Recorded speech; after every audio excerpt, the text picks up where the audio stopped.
نون league سے اتحاد کرنا ہے یا نہیں، تجاویز آ گئیں۔ فیصلہ آج کریں گے Peoples Party central executive committee کا اجلاس آج سپہر 3 بجے دوبارہ ہوگا۔ شہری رحمان نے کہا کہ سیاسی جماعتوں سے رابطے کے لیے کمیٹی بنے گی۔ سیاسی عملی نے کہا کہ مختلف صوبوں سے آئے ارکان نے الیکشن میں دھاندلی پر اپنے تحفظات کا اظہار کیا۔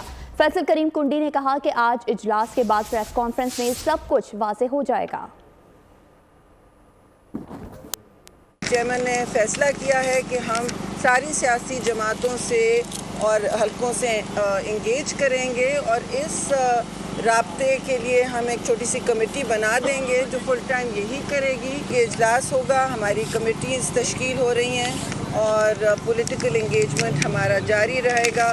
ابھی کوئی حتمی فیصلے نہیں ہوئے کسی چیز پر، وہ اس لیے کہ ابھی اجلاس آدھا جاری ہے۔ مختلف صوبوں سے جو ہمارے اراکین آئے تھے انہوں نے اپنی کنسرنز کا اظہار کیا۔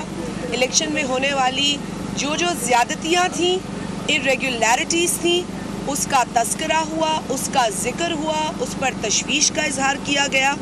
تو الیکشن کے حوالے سے جہاں پر تحفظات ہیں چاروں صوبوں میں، اس کا بھی ذکر ہوا، تو ایک تفصیلی اس کے اوپر ہم ایک اسٹیٹمنٹ یا پریس کانفرنس ہم بعد میں کریں گے اور اس میں بتائیں گے کہ کہاں کہاں پر فلاس تھے، کون کون اس میں ملوث تھا اور کس کس کو اس کا وہ ذمہ دار ہونا چاہیے۔ سبسکرائب کریں اور بیل دبائیں تاکہ کوئی خبر رہ نہ جائے۔